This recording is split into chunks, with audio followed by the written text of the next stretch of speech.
A man was walking around in the streets with my decapitated head. I am Mona Heydari.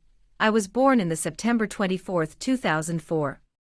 When I was 12, I was forced to marry my first cousin, a man by the name of Sajjad. The legal age of marriage in Iran is actually 13 years old, but my own dad gave consent to it, and I was married away. I was constantly beaten by Sajjad. I even went to my parents and begged them to let me divorce Sajjad, but they did not approve. By the age of 14, I was already pregnant, but still the beatings continued.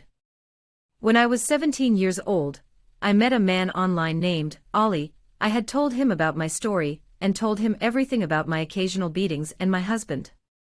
With the help of Ali, I moved to Turkey and lived with him for a few months. My dad started looking for me everywhere, and in the end contacted Interpol and eventually found me. When they found me, they tried to convince me to come to Iran. They promised me that I would be safe upon return. In the end, they finally convinced me by saying they would take me to the police station, which was all a lie. My ex-husband Sajjad caught word about that I had returned and started looking for me. En route to the police station, I was stopped by a car. From the car, two men kidnapped me and took me to a room. This was Sajjad and his brother. They brought a big knife and decapitated my head.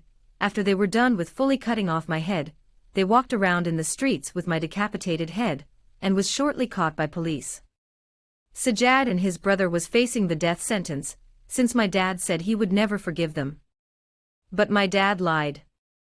Sajjad said Ali had sent pictures of himself and me to humiliate him.